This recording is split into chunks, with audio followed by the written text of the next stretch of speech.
they're all kind of going, he made the call, he did, he's now made the call, everything's fine. But it isn't really, is it? It's not, nothing's really changed. That sort of stuff. And so clearly there is still going to be, this was the kind of the call to kind of just to make nice, to touch base, as they say, but actually it doesn't really cover some of those big kind of issues that clearly are going to come between and actually what probably happened on the call. But it's clear from the reporting that they didn't touch kind of some of those key dividing lines, so things like tariffs, the deal with the Chagos Islands. Did you see Keir Starmer's face when Trump's team dropped that bombshell? It was like watching a deer caught in headlights, frozen in disbelief. In a moment that's got everyone talking, Starmer's carefully crafted image crumbled faster than a sandcastle at high tide. But what exactly did Trump's team say that left Labour's leader looking like he'd seen a ghost? Interesting, isn't it? Because all the people who said, it doesn't matter about Donald Trump, doesn't really matter if he gets invited to the inauguration, doesn't matter if he doesn't talk to him first, will surround the Donald Trump issue. Donald Trump finally made a phone call to Downing Street yesterday. And I think what's quite interesting is that from the readout, which is, we'll kind of get onto kind of the difference between like a readout, the kind of bland, banal summary. People who worked for Theresa May and her administration, and the calls that she would have with Donald Trump in his first time as president, and they would go on wild flights of fancy. Donald Trump would talk about all sorts. Theresa May would always be trying to drag him back to the talking point. Before we move on, I'd like to ask you a small favour. If you appreciate this content, please take a second to like this video and subscribe to the channel. Over 98% of you watch the videos without subscribing. It costs you nothing, but it makes a huge difference to us. So, did you click the subscribe button? Great, thank you so much.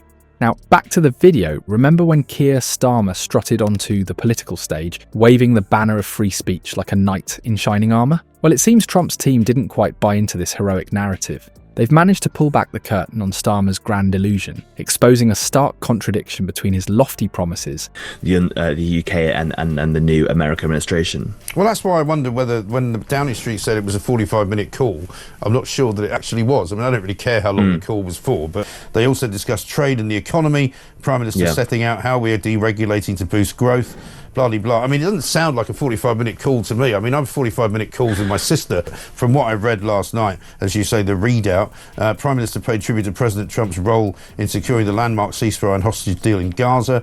President welcomed the release of Emily Damarai and sent his best wishes to the family.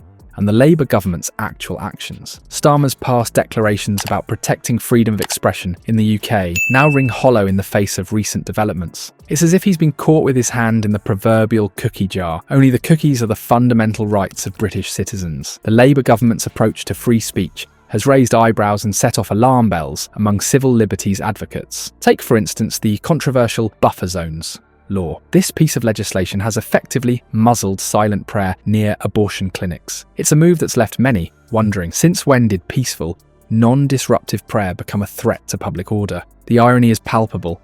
A government led by a self-proclaimed champion of free speech is now policing thoughts and personal expressions of faith. But wait, there's more. The Scottish government, seemingly not content with restricting prayer in public spaces, has taken things a step further. We get into a lot more than that. I'll tell you what, we've even covered the Oscars. Yeah, it's really interesting. I'd love to know who writes these readouts, because there's a real skill to them to as you say, to take of a lot of things that Keir Starmer has been pursuing. Right. So it'd be interesting to see if he did kind of take into task a bit more than the official readout from the UK side necessarily puts forward. Right. They've issued warnings that even private prayer within the sanctity of one's home could potentially violate the law if it falls within these designated safe access zones. It's a chilling prospect that smacks of Orwellian thought control. One can't help but wonder if Big Brother is indeed watching and listening to our most intimate conversations with the divine. Critics of these measures aren't mincing words. They're sounding the alarm about a troubling trend towards the policing of thought and expression. Some are even suggesting that we're heading towards a culture of fear, where people might think twice before expressing their personal beliefs, even in the privacy of their own homes. It's a far cry from the open, tolerant society that Starmer promised to foster. So, how will Starmer respond to these revelations? Will he acknowledge the glaring discrepancy between his words and his party's actions? Or will he double down, insisting that these measures are necessary for the greater good? One thing's for sure, his stance on what some are calling thought crimes has backfired spectacularly. So yeah, I don't think there's any doubt. I mean, in the old days, you would sort of check what the Americans were saying about this phone call, but of course, they probably haven't issued anything in America about his phone call to Keir Starmer. Well, I mean, he's also got Elon Musk in his administration, who's been calling for Keir Starmer to be locked up in addition to being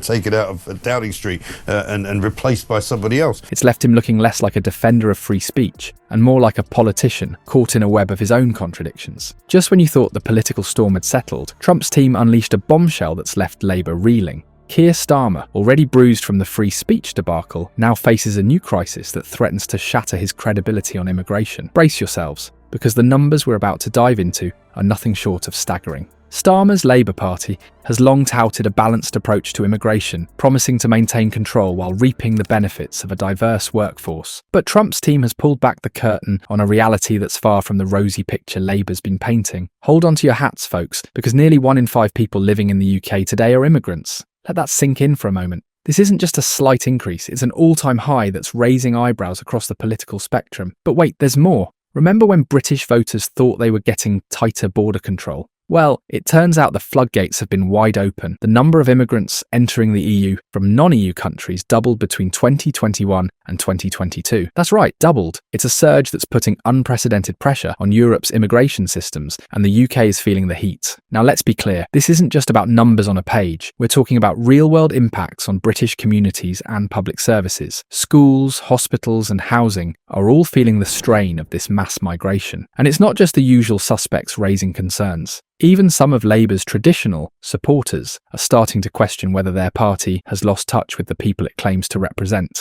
But here's where it gets really interesting. Trump's team isn't just pointing fingers, they're connecting the dots. They're arguing that this immigration explosion isn't some accident of history. No, sir. According to them, it's the result of conscious decisions made by politicians over the past decade. Decisions that have led to increased crime and social unrest in various parts of Europe. It's a damning indictment, and one that Starmer can't easily brush off. So how will Keir Starmer respond to these revelations? Will he acknowledge the glaring disconnect between voter expectations and his party's policies? Or will he double down, insisting that this is all part of some grand plan for a more diverse and prosperous Britain? One thing's for sure, his credibility is hanging by a thread.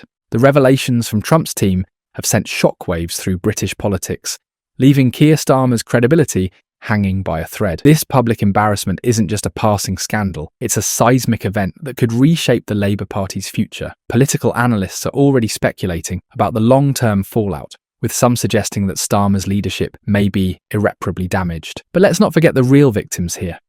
The voters. For too long, they've been taken for granted, fed empty promises and hollow rhetoric. This international humiliation serves as a stark wake-up call, forcing many to reassess their political allegiances. The question on everyone's lips now is whether Starmer's Labour can survive this catastrophic blow to their reputation. As the dust settles, one thing is clear: the British political landscape will never be the same. Will this be the catalyst for real change, or just another chapter in the ongoing saga of broken trust between politicians and the public? Only time will tell, but one thing's for certain: Keir Starmer's got a lot of explaining to do.